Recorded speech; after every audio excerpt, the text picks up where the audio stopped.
Hey guys, it's Carly here for MFT, and today I wanted to share with you two really simple ways to create scenes for your critters on your next card. I love coloring stamped critters like the bunnies in this helping hand set, but I often feel intimidated when I have to create a whole scene for them on a card. So this is one of the designs I kind of fall back on. So I've got a folded card here that I've masked off a top section, and I'm just ink blending some oxide ink to get a solid color. You could also do ink blending and have color variation here. You could just cut a piece of colored cardstock and put it on the top. Really, there's no wrong way to do this. You just need a colorful section. After I've got good coverage with that color and I let it dry for just a moment, I'm gonna pop it in my MISTI, and here's where I'm gonna start creating my scene. So I'm starting with the tree because that's going to be the part of my scene that's also part of my focal image.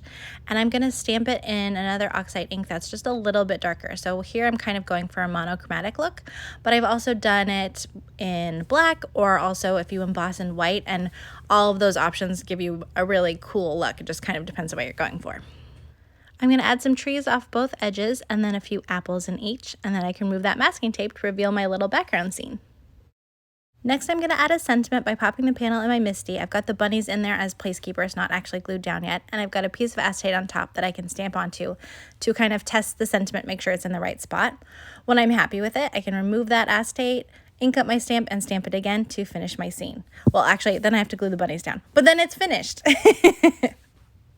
The next card design I wanted to share with you is kind of like a cover plate kind of idea. So I've got small dies, I've got the Cutest Clouds Ever dies, and I'm going to die cut them a couple of times from this panel of cardstock. So after running it through my die cut machine a few times, I've got this panel with all my clouds die cut from it. I'm going to adhere it to a folded white card with a glue pen, and I'm using glue pen because it gives me a little wiggle room to make sure everything's lined up straight. I've used this card design with a few different kind of like nature themed dies. So we've got the clouds obviously, but I've done stars and suns and leaves too, and I think it's a really cute and simple way to create a scene.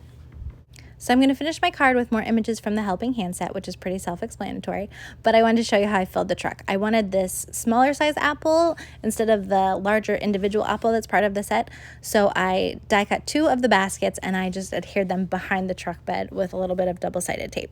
So then my truck was filled with the smaller apples. And here's how that card came out when it was finished. I've also included a picture of all the Copics that I used. I know we didn't color in today's video. We'll get around to that someday.